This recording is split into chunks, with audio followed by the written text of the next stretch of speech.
Cette vidéo est faite pour toi si tu es dans ces 3 cas de figure. Le premier, c'est si tu es en train de rechercher une voie de reconversion et que le closing paraît une évidence pour toi, même si tu as encore du mal à prendre ta décision, mais en tout cas, ça peut vraiment t'intéresser. Le deuxième cas, c'est si tu as pris la décision de te former dans le closing et aujourd'hui, en fait, tu es en cursus d'apprentissage, eh bien, ça va t'intéresser. Et le troisième cas de figure, même si tu t'es déjà formé, peut-être que tu vas prendre conscience de certaines choses que tu n'as pas fait pendant ton cursus d'apprentissage et reste avec nous, ça peut aussi t'intéresser. Dans cette vidéo, on va voir quelque chose de particulier, c'est comment devenir un top performer, un top closer, mais c'est surtout en fait qu'est-ce que tu dois faire pendant ta formation de closing. Parce qu'on parle beaucoup effectivement de comment une personne est devenue top performer, quel est son parcours, qu'est-ce qu'elle a fait, etc. Mais on parle très peu de quel est les éléments que tu dois être capable de faire pendant ton cursus d'apprentissage, pendant ta formation de closing, ce que tu dois attendre de toi. Tu vois, j'ai bien dit, c'est pas ce que les autres attendent de toi, mais ce que toi, tu dois attendre de toi et aussi de comprendre certaines choses qu'on évite, qu'on ne dit pas pendant ce cursus d'apprentissage. C'est ce qu'on va voir ici. Juste avant, qui suis-je? Je suis Rachid Agbal, je suis coach en psychologie de la vente, je suis aussi Head of Sales chez Coleman Publishing, qui est une structure d'accompagnement où on a accompagné un peu plus de 500 personnes sur cette année 2024 et 161 industries accompagnées, bref, plus de 5 millions d'euros encaissés, pour te donner un petit peu des chiffres. Et aujourd'hui, je vais te partager quelques conseils. Alors, déjà, on t'a déjà dit plein de fois que ton énergie était importante, que savoir traiter les objections c'était important, que tu devais suivre un script, etc. Franchement, on va même pas parler de ça aujourd'hui. Moi, ce que je veux t'apporter à travers ces 10, 15, 20 minutes de vidéo, c'est des choses qui sont parfois assez simples à comprendre, mais en même temps assez compliquées à mettre en place. Par exemple, déjà, dans ton cursus d'apprentissage, je te le dis tout de suite, si tu as choisi une formation ou tu t'apprêtes à choisir une formation qui dure moins de 6 mois, pose-toi la question, est-ce que c'est suffisant? C'est important parce que là, je vais mettre vraiment un cadre. Tu vas apprendre une nouvelle compétence. Tu vas apprendre un métier, une activité. Crois-moi, ce n'est pas en 2 mois ou en 3 mois que tu vas le faire.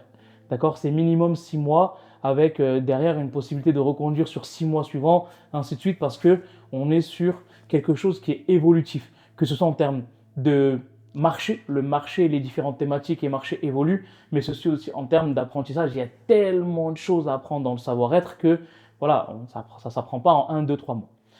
Cependant, qu'est-ce que tu dois faire pendant ta formation de closing? La première chose à faire, c'est de ne pas rester statique.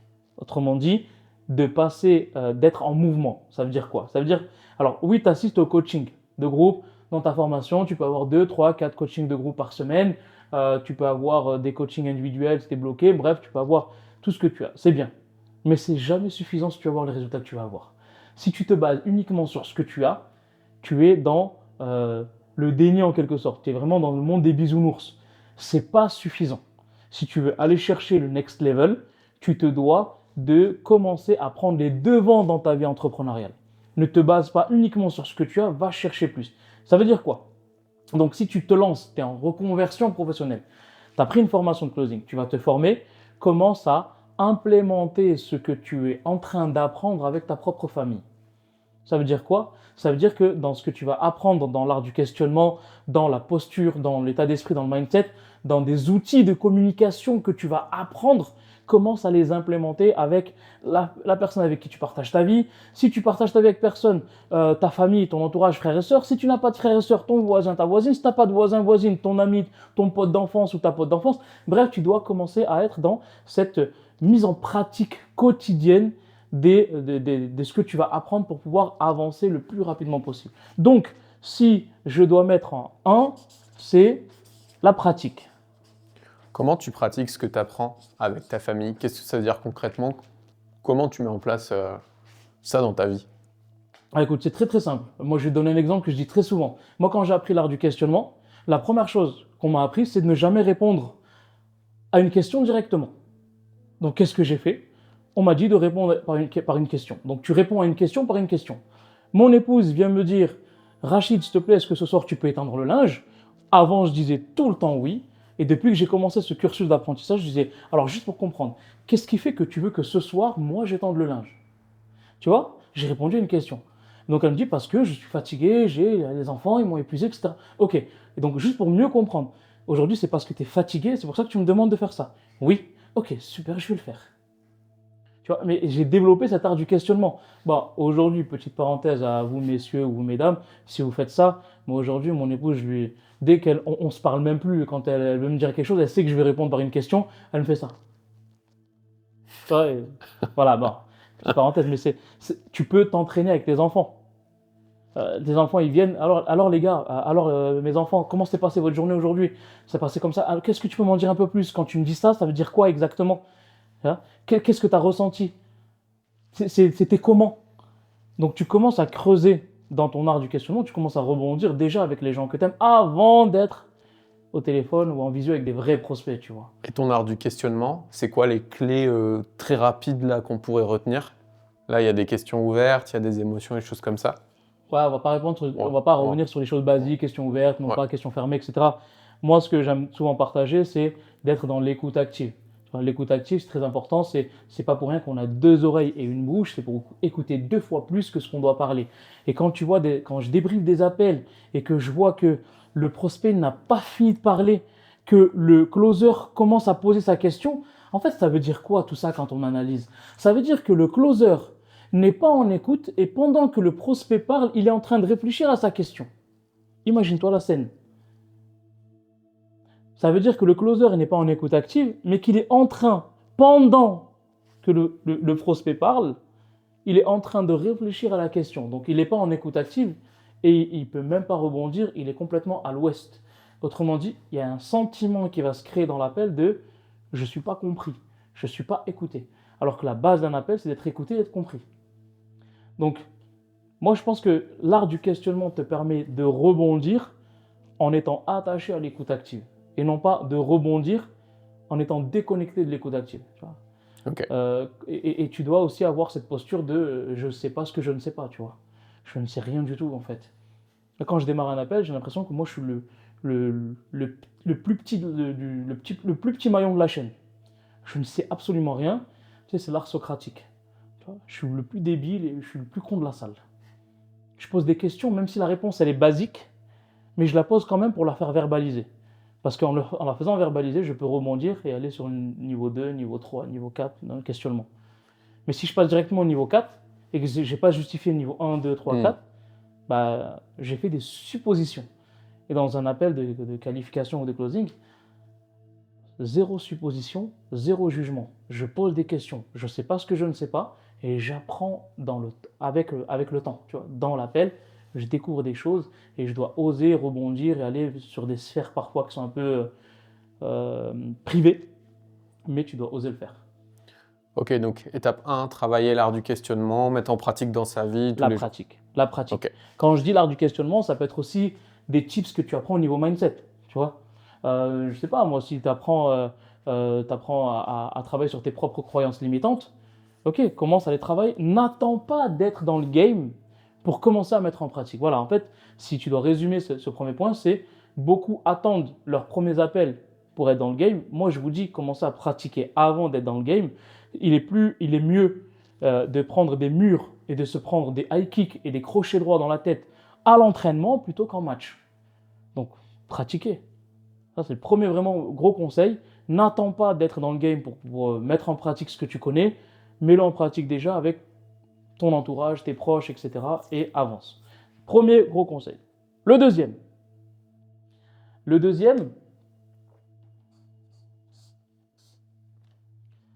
c'est quelque chose qui ne va pas te plaire. Ça, c'est sûr, tu vois. Mais je vais quand même te le dire. C'est de ne pas rester dans ton coin quand tu as des questions. Tu vois, je t'ai dit quelque chose de très très simple et qui ne va pas te plaire. Pourquoi je te partage ça? Parce que parfois, tu as des questions. Tu penses que c'est des questions bêtes. Tu n'oses pas lever la main parce que soit le groupe, ils sont, selon toi, plus avancés, soit le groupe, il est trop nombreux et tu n'oses pas poser ta question, soit, je ne sais pas, tu n'as juste pas envie de poser la question parce que tu penses que tu pourras trouver la réponse tout seul. Bah, dans ces trois situations-là, que ce soit le groupe qui est avancé et donc que tu n'oses pas, que ce soit le groupe qui est trop rempli et que tu n'oses pas, ou que ce soit toi qui te dis je trouverai la réponse tout seul, il y a une forme de je ne sais pas prendre de décision. Et dans je ne sais pas prendre des décisions, c'est comment je ne sais pas prendre des décisions et je suis en train de me former à aider les gens à prendre une bonne décision. Il y a quelque chose d'incohérent. Ça veut dire quoi? Ça veut dire que dans ce deuxième, il y a un mot que tu dois retenir qui est le mot oser. Il y a des chansons qui sont sorties sur ça, il y a des films qui sont sortis sur ça, il y a énormément de choses. Mais pourquoi je te partage ça?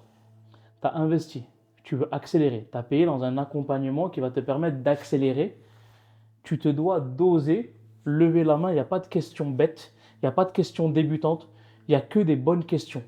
Et souviens-toi ce que je t'ai dit juste dans le point 1, dans la pratique, quand je t'ai détaillé un petit peu plus la pratique, je t'ai dit zéro supposition et zéro jugement. Ben ça doit être la devise de toutes les formations en closing. Tu poses une question, je fais zéro supposition, je fais zéro jugement. Je t'écoute et je te réponds. Et si je n'ai pas la réponse, je te demanderai un temps pour que je puisse trouver la réponse. Parce que personne est Larousse. On n'est pas tous des dictionnaires, on ne maîtrise pas tout, on apprend dans le temps. Donc, oser, c'est te sortir de cette situation inconfortable. Supposons que tu es dans un groupe qui est trop nombreux. Ça arrive. Hein. Aujourd'hui, moi, je connais des formations de closing qui sont 80 dans les salles. C'est impressionnant. Ouais, formation CPF, ouais, bref.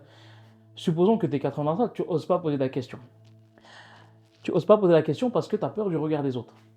Alors si toi, tu as peur du regard des autres, comment tu veux closer une personne qui a peur du regard de son conjoint? Comment tu veux closer une personne, par la suite, qui a peur du regard de sa famille? Si toi-même, en fait, tu es dans cette peur du regard, comment tu veux aider des gens? Donc tu dois, en même temps que la pratique, oser dans le but de te débarrasser, en fait. Tu dois te débarrasser en même temps de tes croyances limitantes. Tu sors de ta zone de confort, je passe à l'action, je pose ma question devant 80 personnes. Et je m'en fiche complet. Dans ma première formation, j'ai demandé à mon mentor, hey, je veux que tu débriefes un appel devant tout le monde. Il a débriefé un de mes appels devant tout le monde. J'ai reçu des claques comme pas possible, mais ça a été le début de quelque chose. Tu vois? Tu es dans une salle où, coaching de groupe, où forcément ils ne sont pas trop nombreux, mais tu sens que le niveau il est avancé par rapport à toi, tu n'oses pas poser des questions. Ça veut dire quoi? Donc, tu as la peur de déranger. Tu as la peur de la critique. Hein, ou tu as ce manque de confiance en toi. Mais dans ces trois cas, si tu oses, tu peux te débarrasser. Comment tu peux aider une personne qui a un manque de confiance en elle si toi-même, tu n'as même pas confiance en toi pour poser des questions dans un groupe avancé? Comment tu peux aider une personne qui a la peur de déranger, la peur de passer à l'action si toi-même, en fait, tu n'es même pas prêt à lever la main pour poser une question devant un groupe qui, selon toi, est plus avancé? Encore une fois, c'est parce que tu fais des suppositions. Tu vois? Mais c'est juste peut-être que le groupe n'est pas forcément avancé par rapport à toi, mais qu'eux osent poser des questions que toi, tu n'oses pas. Tu vois? C'est très simple. On rajoute un R ici. Content? C'est bon, on est en règle, on peut avancer. On est en règle? Ok. Parce que de toute façon, moi, je sais compter, mais je suis nul en orthographe. Par contre, les chiffres, je maîtrise. Le 3, qui, selon moi, aujourd'hui, est le plus important, c'est dans des formations, parfois, on te promet une mise en relation. Je pense que ça va te parler, ça. On te promet une mise en relation avec un infopreneur. Cette promesse, elle n'est pas contractualisée. Dans 99% des cas, cette promesse n'est pas contractualisée. Et donc, ça ne devient pas une promesse, ça devient une possibilité. Parce qu'une promesse qui est contractualisée, normalement, elle doit être tenue. Même si, bien sûr, je suis tombé moi-même dans ce cas-là, où j'ai investi il y a 5 ans, et la promesse était contractualisée pour un accompagnement à 8 000 €, et je ne l'ai pas eu. Je ne l'ai pas eu du tout, tu vois, donc ça peut arriver. Donc, en tout cas, cette promesse, si elle n'est pas contractualisée, ça devient une option, ça devient une possibilité. Moi, ce que j'aimerais te partager, peu importe où tu investis, peu importe avec qui tu investis, peu importe si elle est contractualisée ou pas, tu la mets de côté, tu t'en fiches complet et tu vas aller chercher tes propres contrats. Je mets contrat CT. CT, ça veut dire contrat. Tu vas aller chercher tes propres contrats. Ça veut dire quoi? Ça veut dire déjà, d'une part, tu ne vas pas attendre la fin de ta formation pour aller chercher un partenaire. déjà. Hein, c'est tu dois passer à l'action au bout de 3 mois. C'est bon, tu commences à maîtriser un petit peu les bases solides. Tu vas aller te présenter, tu fais une vidéo de présentation. Je te recommande vraiment de faire une vidéo de présentation. Bonjour, je me permets de faire cette vidéo de présentation pour postuler au poste de closer que vous avez proposé, que j'ai vu sur les réseaux sociaux. Donc juste pour me présenter, je m'appelle Rachid Akbal, je suis débutant, je viens à peine et je suis encore en cursus d'apprentissage, je me suis lancé dans le closing et je suis en cursus d'apprentissage et je n'ai pas d'expérience. Cependant, j'ai la faim d'apprendre, j'aimerais découvrir votre univers à votre côté et je suis ouvert pour un entretien. Je suis formé chez un tel, un tel, un tel. Vous pouvez effectivement prendre des nouvelles de ma motivation auprès d'eux si vous voulez. Je reste à votre disposition et je fais une vidéo en fait de présentation. Je suis débutant. J'ai un CV dans le closing qui est vierge et je peux partager effectivement pourquoi je me suis lancé dans le closing. Alors, le closing, pourquoi le closing? Parce que ça. Je peux partager mes ambitions avec le closing. Je me suis lancé parce que j'ai envie d'atteindre ABCD. Je peux partager dans la même vidéo ce que toi tu peux apporter à cette entreprise. Supposons que c'est une entreprise de coaching. J'ai vu et j'ai recherché, j'ai vu sur Internet que vous étiez créé depuis 2021. Aujourd'hui, nous sommes en 2025. J'ai à cœur de vous aider dans votre croissance, de passer effectivement, de mettre mon temps et mon énergie à vos côtés pour vous permettre d'aller chercher le palier supplémentaire, le palier suivant du million ou du 2 millions si tu as des informations sur l'entreprise, de personnaliser en fait qu'est-ce que toi tu peux apporter. Je suis de nature à ouvrir mon agenda également le week-end en cas de nécessité, en cas d'opération marketing forte. Je suis prêt effectivement à donner plus de disponibilité. Tu vois, tu vas marquer un petit peu le coup sur le niveau dispo par rapport à tes concurrents. Montre qui tu es, ton énergie, fais une vidéo. N'attends pas que tu termines les 6 mois pour commencer à te lancer, mais fais preuve d'anticipation, de motivation. Fais une vidéo et tu cartonnes. Tu vas sur LinkedIn, tu envoies tout ça à tous les CEO entreprises coaching, entreprises de offre premium, toutes les personnes qui partagent du contenu sur les réseaux sociaux et que tu sais que tu les as vus sur la publicité Meta, YouTube, etc. Tu recherches le réseau social et tu leur envoies un message sur Insta avec une vidéo de présentation. Si ce n'est pas eux qui s'occupent de ça, crois-moi qu'ils vont juste transmettre ta vidéo à leur head of sales, à leur manager, à la personne qui s'occupe du recrutement. Mais ta vidéo, elle ne passera pas inaperçue. Tu vois? Mais tu dois oser le faire et balancer tout ça, shooter ça sur les réseaux sociaux sans gêne. Tu cherches les gens et tu envoies. Et ce conseil que je viens de t'apporter, personne ne me l'a donné. Mais c'est comme ça que j'ai eu mes premiers partenaires.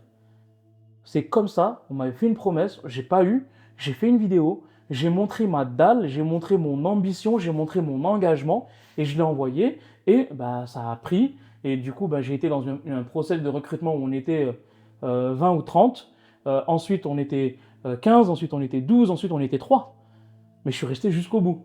Mais si j'aurais pas fait ça, aujourd'hui, j'aurais pas eu cette chance d'avoir une première expérience, puis une deuxième, puis une troisième, puis une quatrième. N'attends pas, fonce, va chercher ce que tu mérites d'avoir. Tu vois. Encore une fois, si tu crois que c'est un coup de baguette magique, tu te trompes. On a créé effectivement un module spécifique dans le programme sur comment justement les personnes peuvent aller chercher leur première mission avec des messages types à envoyer, avec le format d'une vidéo complète et impactante, avec ma propre vidéo à moi en test et la conversation que j'ai eue avec plusieurs partenaires grâce à cette vidéo. Et en fait, elle est basée sur des neurosciences, la vidéo. Tu vois, autant le closing, la trame est basée sur des neurosciences, autant quand tu fais du recrutement, c'est basé sur de la neuroscience. Tu vois. Donc, tu dois être dans la force de proposition, c'est-à-dire proposer ton aide aux entreprises, qu'elles soient en recherche ou pas. Tu vois, peut-être que tu t'envoies à 50 ou 100 personnes sur LinkedIn ou sur les réseaux sociaux, peut-être qu'il y a sur ces 100, il y a 20 personnes qui sont en recherche, mais il y a 20 personnes qui sont pas encore en recherche, mais qui ont réfléchi à aller rechercher. Donc du coup, au lieu de t'adresser à 20 personnes, en fait, tu vas t'adresser à 40. Tu vois. Donc il faut vraiment que tu sois dans la créativité. N'attends pas, fonce, mais n'attends surtout pas la fin des 6 mois ou des 8 mois ou des 10 mois d'accompagnement. Dès le deuxième, troisième mois, bombarde. Bombarde, envoie des vidéos, envoie des messages types, échange avec des gens, fais des rendez-vous, tu vas monter aussi en expérience. Et surtout, le bonus dans tout ça, qui est vraiment important, ça, tu ne dois pas mentir. Quand tu fais ta présentation, reste honnête, respecte-toi. Reste honnête et respecte-toi. C'est vraiment la chose la plus importante. Pourquoi? Parce que on sort jamais du ventre de nos mères en étant des closers top performers. D'accord? Autrement dit, on est tous des bébés à quelque part, on grandit. Et aujourd'hui, si tu es un baby closer, accepte-le, ne mens pas dans tes vidéos. Par contre, ton énergie, ton ambition, ta volonté de percer et d'avancer doit être ressentie dans tes recherches. Et tu verras que tu vas tomber sur des infopreneurs, sur des entrepreneurs qui vont être sensibles à ton énergie, vont être sensibles à tes valeurs, à ta personnalité, à ta sincérité. Et c'est ces personnes-là qui vont te donner cette chance d'aller faire tes premiers calls et ensuite de pouvoir grandir dans les échelons. Peut-être que cette même personne, tu seras manager chez elle dans 1 an ou 2 ans ou 3 ans, peut-être même head of sales dans 5 ans ou dans 3 ans. Tout est possible, mais tout commence par ne pas mentir, être dans l'action, oser et pratiquer. Je ne peux pas t'en dire plus sur ce sujet, à part vraiment se condenser en 1, 2, 3 et 4 mots, si on peut dire ça, ou 4 phrases. Comme je t'ai dit au début de la vidéo, c'est des choses qui sont assez simples, mais qui sont parfois très compliquées à mettre en place. Parce que pratiquer, ouais, je te le dis, mais est-ce que tu le fais? Quand tu fais tes appels, même si par exemple tu es en binôme avec un autre élève et que tu fais un jeu de rôle avec lui, est-ce que tu t'es déjà réécouté? C'est simple, mais est-ce que tu l'as fait? Oser, on dit souvent, ok, mais combien de fois tu t'es senti dans une posture où tu avais une question à poser, mais tu t'es dit, vas-y, je la poserai tout à l'heure, mais en fait, tout à l'heure, tu ne l'as jamais posée. Combien de fois? Chercher tes propres contrats. Ben non, en fait, j'ai une promesse, j'attends la fin. Et à la fin, il n'y a rien. Qu'est-ce qui se passe? C'est toi qui es perdant. Sois dans l'anticipation, la proactivité. Va chercher tes propres deals. Et ne pas mentir, c'est la base. Si tu commences à mentir, ne t'étonne pas que tu aies des prospects qui mentent. D'ailleurs, juste une petite phrase punchline pour la fin. Sache que tu peux mentir à tout le monde une fois, mais tu ne peux pas mentir tout le temps à tout le monde. Donc évite ça, c'est pas compatible avec le métier. Et il y a une différence entre embellir et mentir. Tu as le droit d'embellir, mais tu n'as pas le droit de mentir. J'espère que cette vidéo t'a plu. On se retrouve bien sûr dans une prochaine vidéo. Tu auras quelque part à droite, en haut, en bas, à gauche de cette vidéo sur YouTube la possibilité de nous contacter, la possibilité d'accéder à une vidéo de formation un peu plus complète. N'hésite pas, si on peut t'aider, ce sera avec grand plaisir. Et pour ma part, je te retrouve dans une prochaine vidéo. Salut à toi.